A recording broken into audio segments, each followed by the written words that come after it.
And we are back. So, Backlash just happened, and it was a show. At best, you can say it was mediocre, and at worst, you can say it was a waste of time. So, as always, I'm gonna go over the show match by match, and at the end, I'm gonna give you a ranking from worst to best. Let us start off with the first match of the evening, a four-way battle for the US title. This match was not bad or good, it was just bland. It didn't have any memorable, crazy moments, and nobody really fucked up, so there was nothing to really talk about. The biggest moment that happened in this match was Drew and Damian were on the outside fighting by the crowd, and they were on top of those big production thing boxes, and they choke slam each other. The spot we always see, they always do a choke slam through the table spot. But what made this spot more entertaining than other spots was at this spot, there was a fan, and this guy was going insane. He was wiling out for Damian Priest. He must have been the biggest Damian Priest fan there is, because anytime Damian Priest got the upper hand, he was going crazy. He was all for it. But if Drew ever got the upper hand on Damian, he was bugging out. He was not happy with it. So just his reactions alone made that spot more entertaining for the viewers. After that big moment happened on the outside, the cameras moved back into the ring, and it was LA and Fatu. They were on the ring side. LA managed to get Fatu on the announcer table, and he was going to do a jump off the corner onto Fatu, but Solo shows up and pulls Fatu off the table. This leads to LA Knight coming down and going towards Solo, and then another guy out of nowhere debuts and attacks LA Knight. Now, I have no idea who this guy is or what his deal is, but Michael Cole made a big deal about him. When he showed up, he was like, "Oh my god, the hottest free agent in wrestling right now has shown up in the WWE." I have no idea who this guy is. There were a few people in the crowd that did cheer for him, so I guess they knew who he was, but I have never seen this guy before. So there's nothing I can say about him, but from my first viewing, he's nothing special. He looks like Jacob Fatu, but he's just shorter. They're probably gonna just team him up with Solo, and when Solo and Fatu break up, he's gonna be like the second guy to Solo, the same spot that Fatu was before he won the title. So nothing new here, just another wrestler that the company is gonna forget about in a couple of months. The second match of the evening was Becky and Lyra. And there's only one thing that came to my head when I was watching this match, and it was that this match is too long. It's too long for its own good. Really didn't need to give this match as long as they did. It was not that important. There was no heat, no build to it. Also, the fact that Becky hasn't been in the company for months now, so that really took away the momentum from this match, because we have to get ourselves back into Becky. She's been gone for so long that we kind of forgot about her, so she needs to win the crowd over again.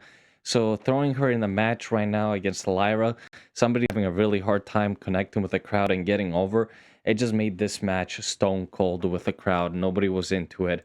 Nobody was excited. They even showed Lyra Valkyria's husband in the crowd, and that dude even looked bored. Even her husband looked bored. So if the husband is bored, you can imagine what everybody else was feeling during this match. Lyra wins. Becky gets the upper hand though, because at the end of the match she beats that ass. So a very boring match that didn't need to happen, but it happened because Triple H doesn't know creative, and now we get these boring ass matches. After that, we had the third match of the evening, Penta and Dominic. I like both of these guys. These guys are solid workers, and they can have a great future in the company if they play their cards right. But tonight, it was not it. They were not cooking tonight. This match was slow. Very slow for Lucha standards. I expect them to be going off the rope every 10 seconds. But they really didn't do that much. There were like two big top rope moves during this whole match, and that was it. And the first one was the most memorable one. Penta is out ringside, and Dominic does a suicide dive onto Penta, and then he turns it into a DDT. It was very cool, Very cool moment when Dominic did that, but it was very few. And the ending was good. Like it played up on the Finn Balor storyline that Triple H is trying to create. But it's like, how many times can you do this before he finally just turns on him? Match is coming to an end. Judgment Day comes out. Carlito is distracting the ref, and Finn is about to hit Penta with the chair. But for some reason, he just takes too long to get that chair and to hit Penta. So the ref stops them before they can do anything, and he kicks them out. Their run-in was basically fucked up by Finn, so they couldn't help out Dominic. But good thing for Dominic, El Grande Americano shows up and he does the job for him, leading to a distraction and to Dominic winning the match. So Dominic is still the Intercontinental Champion. Again, solid workers, but not tonight. It was a very slow, boring, generic match. They really need to work on their matches and their storytelling in the match itself. Also, they just need to work on storytelling just in general. Triple H really needs a lot of help. And now we get to my favorite match of the night because it was the worst match of the night. It was Gunther versus Pat McAfee. I gotta say, Gunther has had a worse fall from grace than Lucifer. Gunther was the world champion for months. He was unstoppable. They were booking this guy like he was RoboCop. And now he is fighting Pat McAfee and he is struggling against Pat McAfee. There were moments in this match where Pat McAfee looked like he was gonna win. It was insane. Can you imagine if they had Gunther lose to Pat McAfee? Like, everybody already thinks Gunther sucks. You were gonna truly bury him at that point if he was gonna lose to Pat McAfee. And he did win the match, but he kind of won it in a very stupid way.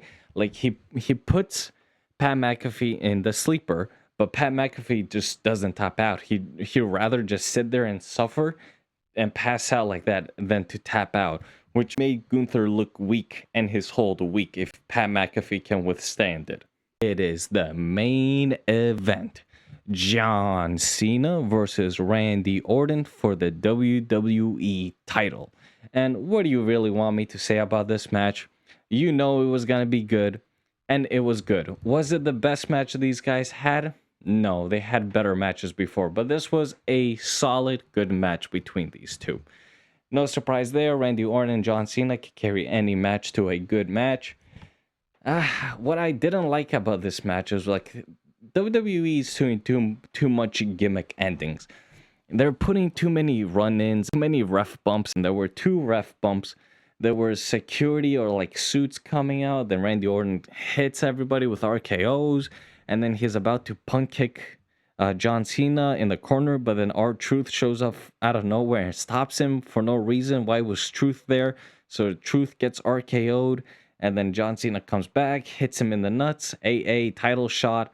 Ref shows up, wakes up after 20 years, counts the 3, and ends the match. It was a very generic ending, and it's those gimmick endings that the WWE has been doing a lot lately, and they need to stop, because once you see it once, you kind of see it all the times. You already know how a WWE show and match is gonna end. You know there's gonna be 20 billion finisher kickouts.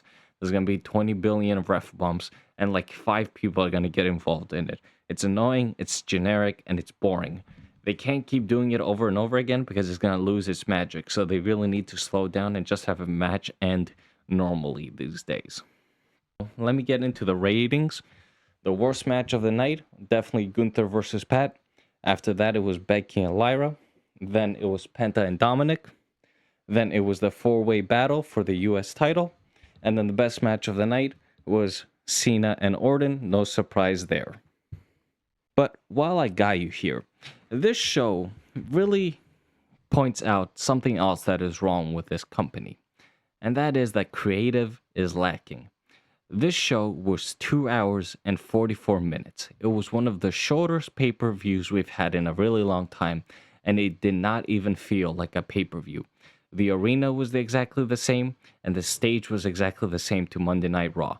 So this felt like a Monday Night Raw that is shown on Saturday night for some reason. The crowd wasn't into it, the matches felt stale and lackluster, and the worst thing about it, no feuds or storylines going into any of these matches. This company really needs to do something about its creative and lack of vision in it. They really need to either change Triple H or get somebody in there that can help him, because this ain't it. They can't go on having shows this short and this boring forever. If they continue like this, they're going to lose everything. Creative does a more important job in wrestling than the wrestling itself. So having creative be this bad and this non-existent is not good for the company. The company really needs to change up, and Triple H either needs to get better at it or move to another position at the company, because this isn't it. So long story short, Backlash 2025, mediocre at best, waste of time at worst. There's no point of really watching it, just watch the highlights. I'll catch you all next time.